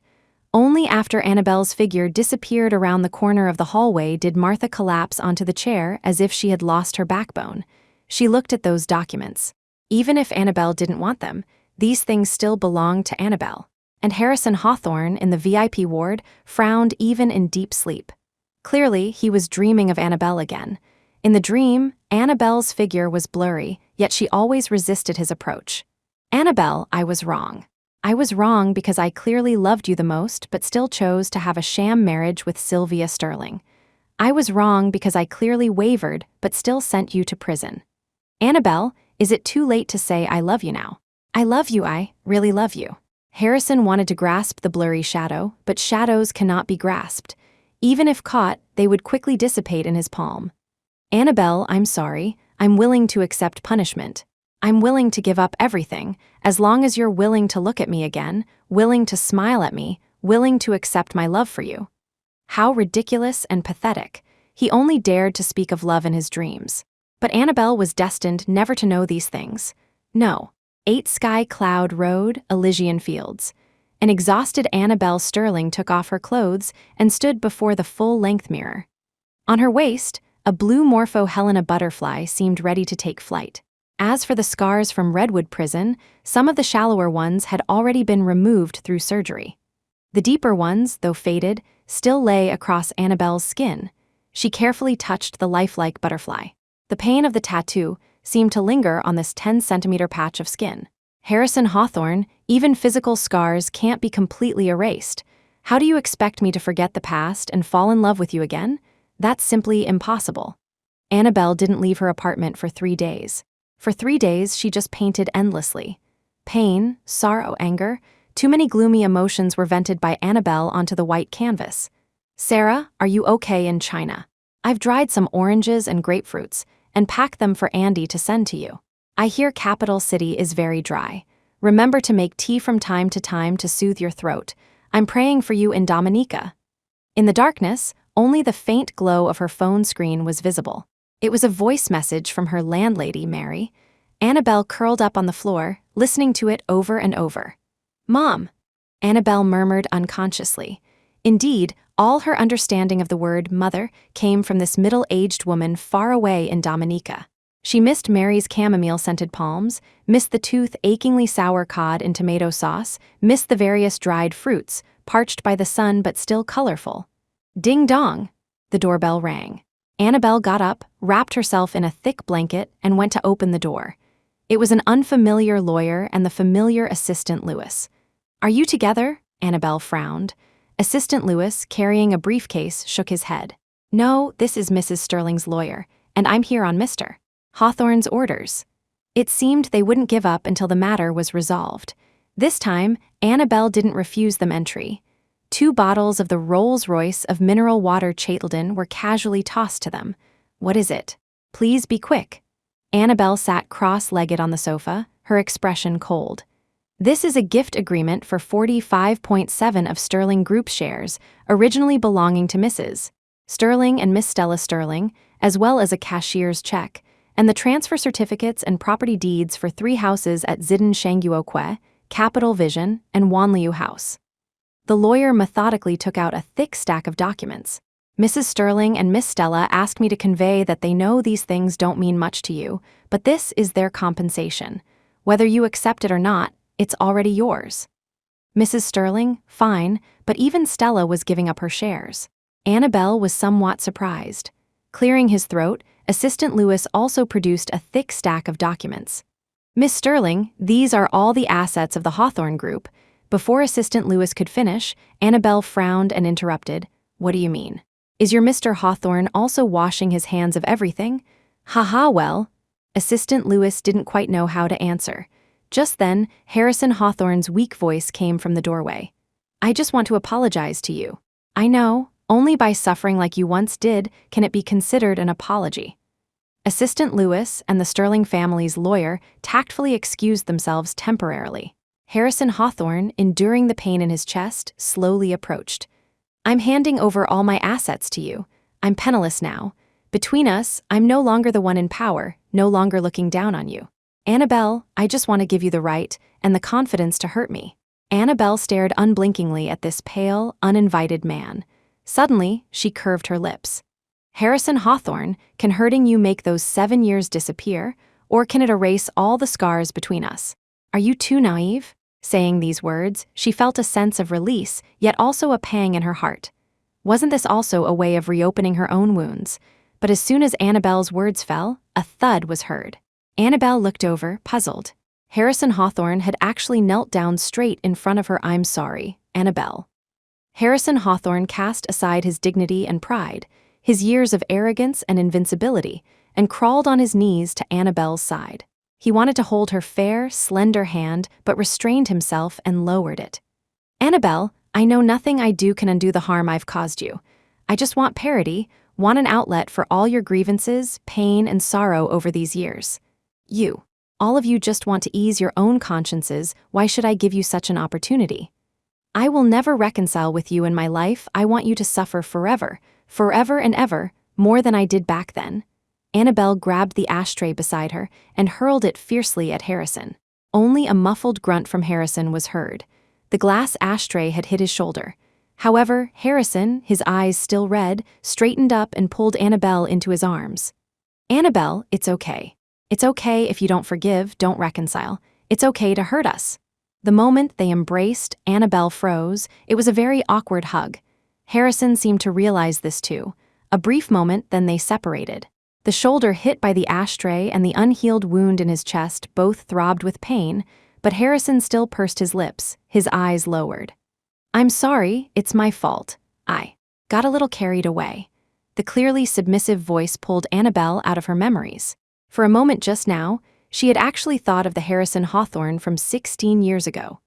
The Harrison Hawthorne then was the best Harrison Hawthorne, and the Annabelle Sterling now was the best Annabelle Sterling. Between the best versions of them lay 16 years of intertwined love and hate, of swallowed tears. Mr. Hawthorne would actually get carried away by someone like me? Annabelle sneered, her eyes cold. Don't you find me utterly repulsive now? Hearing this, Harrison's face turned white. Hurtful words once spoken are like spilled water, impossible to take back. And at this moment, wasn't this, after so many years, a bullet hitting Harrison right between the eyes? Annabelle seemed to recall that hellish memory, thinking of the gloomy, dark prison confinement cell. Get out, she pointed to the door, her voice sharp. I don't want to see you, you only make me suffer. Only remind me of that night. Only remind me of those 7 years of living hell. That night? Looking at the emotionally collapsing Annabelle, Harrison didn't move. Instead, he once again pulled her into his embrace. Annabelle, listen to me. I didn't kiss Sylvia Sterling that night. I really didn't kiss her. But what meaning did this answer hold now? It didn't matter anymore. It hadn't mattered for a long time. 13 years ago, Annabelle Sterling was not chosen by Harrison Hawthorne. Instead, she was sent to prison. From that moment on, it was already a dead end between them. Harrison Hawthorne, what right do you think you have to treat me like that? You're powerful, you're wealthy enough to rival a nation, so you can treat me like this. I'm a person, I'm a living, breathing person. Annabelle struggled in his arms, hitting him, finally biting down hard on his bruised shoulder. Deeply, as if to vent all the resentment of these years, until the taste of blood filled her mouth. I'm sorry, Annabelle, I'm sorry. Harrison repeated these 3 words over and over. These 3 words were pale and cheap. But besides these 3 words, what else could Harrison say? Slap, a heavy slap landed on Harrison's face. He bore it silently. He raised his hand and slowly, gently patted Annabelle's back. Annabelle, it's okay, just let it all out. Don't keep those things in your heart. It's okay. Still the same words.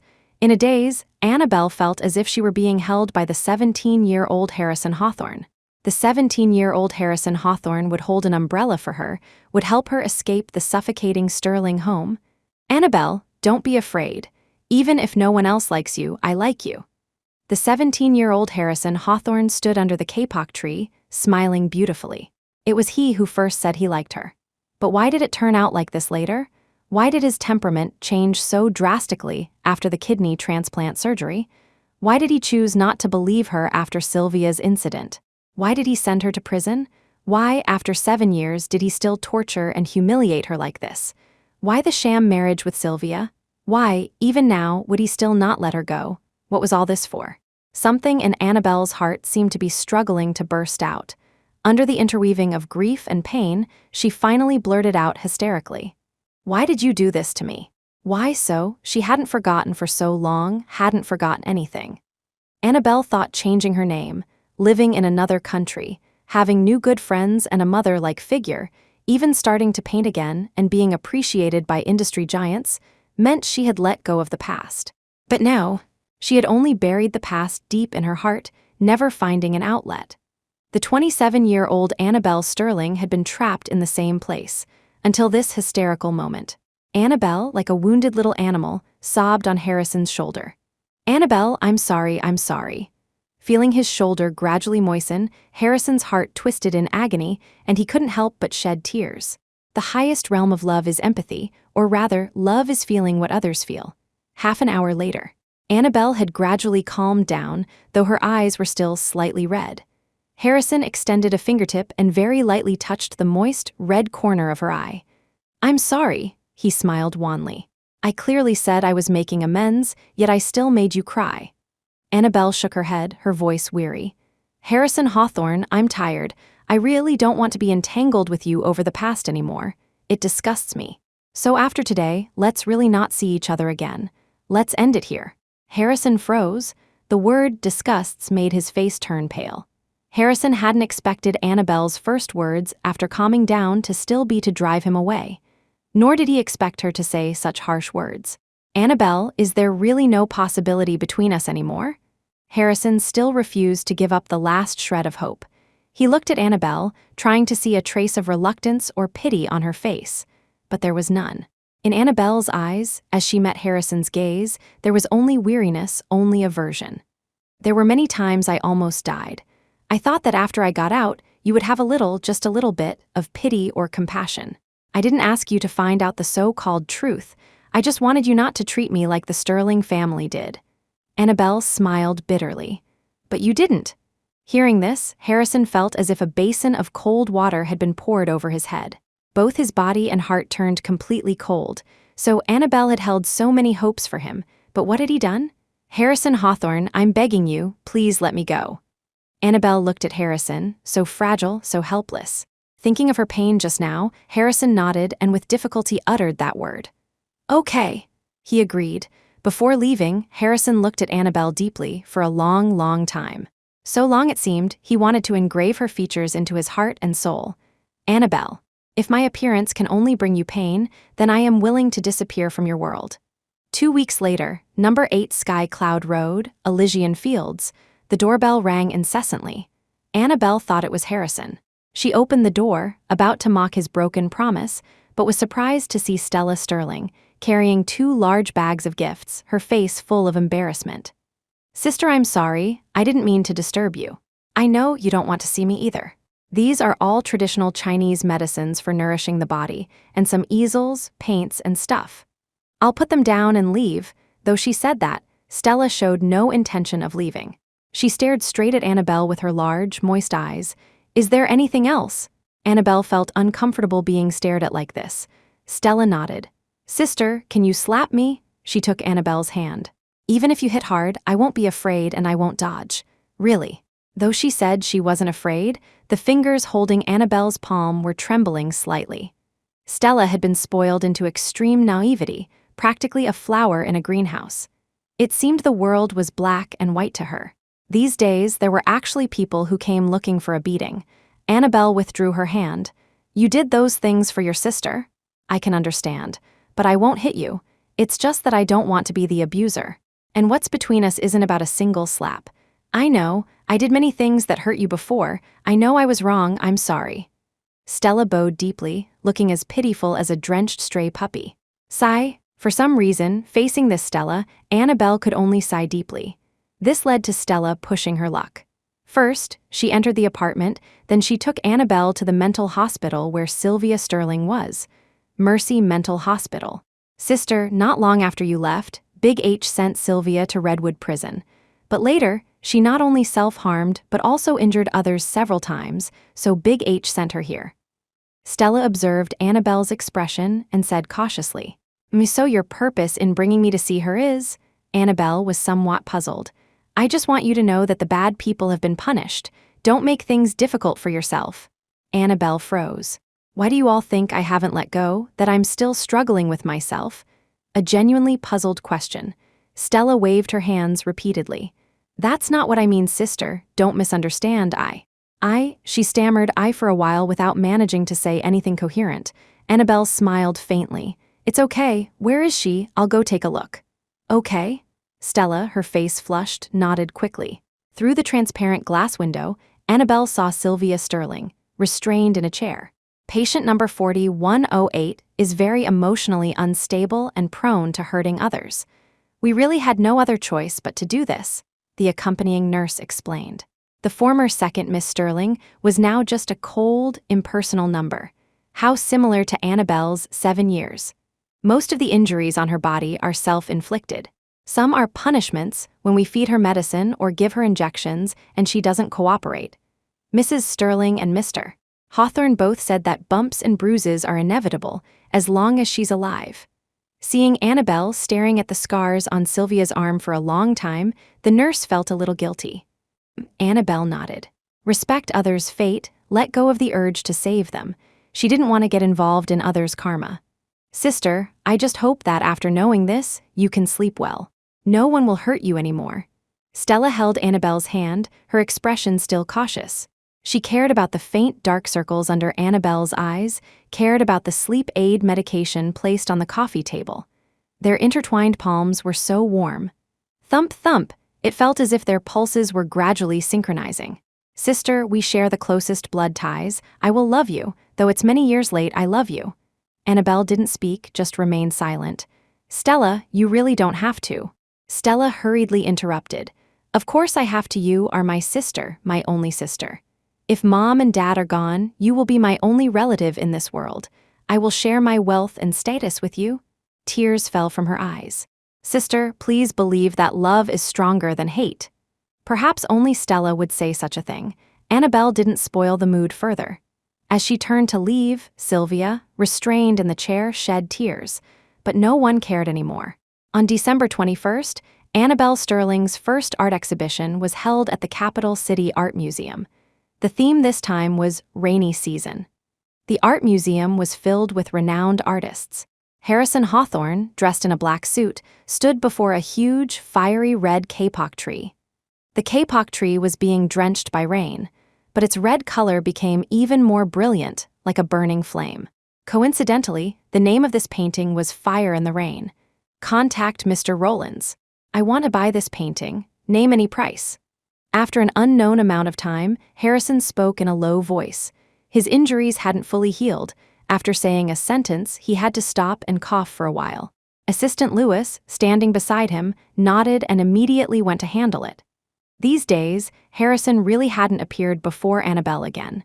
But he still had Assistant Lewis send her medicinal soups, fresh flowers, desserts, dolls. Every day. At first, Annabelle didn't accept them. Later, she stopped throwing them out. Thinking of this, Harrison couldn't help but curve his lips slightly. Harrison Hawthorne. Annabelle had just finished talking with a few mentors when she saw Assistant Lewis.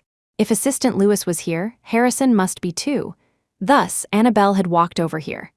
This painting, Fire in the Rain, was in the deepest part of the gallery, so hardly anyone came. Her voice wasn't loud, but it wasn't soft either. Annabelle didn't believe Harrison hadn't heard her. However, Harrison didn't turn around for a long time, until Annabelle's footsteps grew closer and closer, finally stopping beside him. "Harrison Hawthorne, didn't you hear me call you?" Annabelle frowned, looking at the man whose complexion still wasn't good. "I heard you." Harrison smiled bitterly. "I'm sorry, I didn't mean to appear before you. I'll leave now." With that, he prepared to leave, but Annabelle grabbed Harrison's little finger. She couldn't explain her own actions at this moment.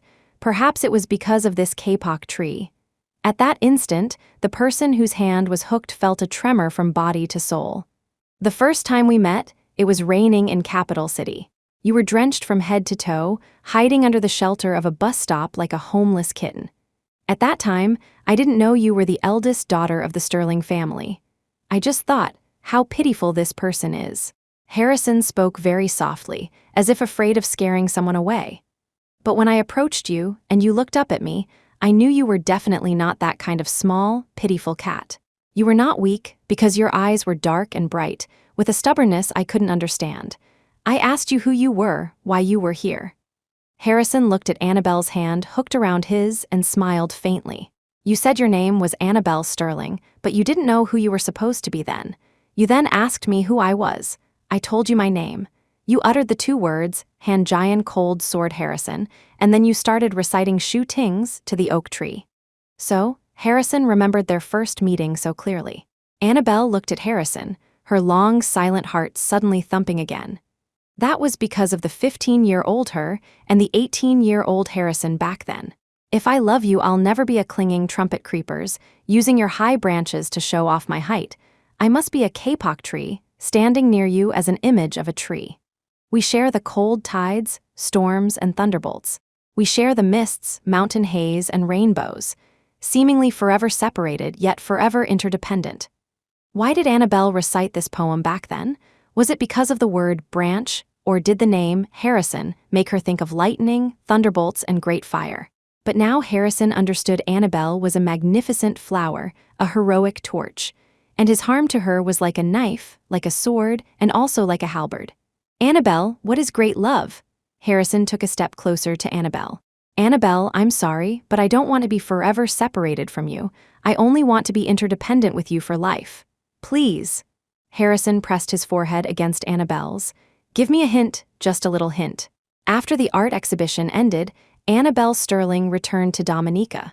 She wanted to go back to that little attic apartment with views of the ocean and the volcano, to return to Mom's embrace. "Mary, if someone who once hurt you deeply begs for your love, would you give it?" Lying on her landlady Mary's lap, her long black hair spread out. With each gentle stroke, Annabelle smelled the reassuring chamomile scent she hadn't experienced in a long time. After returning, Annabelle had told Mary and Andy her real name. Since Harrison Hawthorne and the Sterling family in Capital City already knew Seraphina Monroe was Annabelle Sterling, there was no need to hide it from her closest companions. Annabelle held Mary's aged hand. Mary lowered her head, her expression so loving. "If you ask me, I would only tell you don't give it, don't forgive, and never. If you easily choose to forgive now, how desperate must you have been back then?" Annabelle froze. Yes, how could her present self make decisions for her past self? And a broken mirror is hard to mend, it might just be repeating the same mistakes. Thinking of this, Annabelle sat up and looked at the constantly flashing phone screen nearby. It was Harrison. Mr. Rowlands had told Annabelle that someone was willing to pay an 8-figure sum for Fire in the Rain. She knew without thinking much that this client was Harrison. In this world, only he would completely understand the meaning behind Fire in the Rain. After the transaction was completed, Annabelle asked Stella for Harrison's contact information and transferred half of the amount back to his account. Annabelle knew very well whether this work was worth that much now. She didn't want to inflate the price of her paintings due to some relationship, falsely advertising how valuable her work was. "Annabelle, it's been raining in Dominica lately. Remember to bring an umbrella when you go out. If your leg or anywhere else hurts when it rains, you can apply the plaster I sent you." Messages like this continued endlessly. Even the latest one was, "I'm sorry, I was worried because you haven't replied. Please forgive my uninvited arrival." Annabelle still didn't reply, or perhaps some things should be said face to face. The next morning, Annabelle sent Harrison the meeting location. It was a very popular temple in Dominica, built next to Trafalgar Falls. And the spot where Annabelle and Harrison stood faced a view where one could see waterfalls cascading 3,000 feet. "Are your injuries all healed?" Annabelle looked at Harrison and spoke first. Harrison nodded. "All healed. That's good." Annabelle smiled faintly. "Harrison, whenever I stand here, I always marvel at the incredible craftsmanship of nature and the insignificance of humans. I always think that a person's life is a fleeting 100 years, loving for a while, hating for a while." She looked calmly at the no longer young Harrison before her, and at the same time saw the no longer young herself in his eyes. "Harrison, we don't have much time left in our lives." As if sensing what Annabelle was about to say next, Harrison's heart leaped violently, the pain distinct. He wanted to speak, but was interrupted by her gentle shake of the head. "Harrison, I don't want to look back. Before I left Capital City, I told myself that my life can only move forward. There are too many things between us: love, hate, anger, obsession, suffering. Please forgive me for not being able to let go, not being able to move on." Annabelle smiled faintly. "Or perhaps in 10, 20 years I will have let go. Then I think we could sit down for a drink. But there will never be the words 'in love' between us again." It had come to this. What was missed was missed. How could Harrison not understand? "I know, I won't disturb you anymore. Seeing you well is enough for me." After a long silence, he uttered these words with difficulty. "Dominica is beautiful. I wish you a pleasant journey." This was the last sentence Annabelle left for Harrison before they parted. After this farewell, for many years to come, the two never met again. Harrison would occasionally see news on television about Serafina Monroe holding art exhibitions in various countries around the world. As the largest shareholder of both the Hawthorne and Sterling groups, she was also the youngest female billionaire in Capital City. He would also see photos of her and Stella on Stella's social media feed. Tanned, a little plumper, but truly happy. Perhaps life's journey is like this. When some people get on, others get off. So please cherish the people before you. Because some people once missed are missed for a lifetime. And on Annabelle's social media account, which she would never reply to, Harrison sent a message. "Annabelle, I wish you a lifetime of spring, and may the fiery red kapok flowers bloom forever."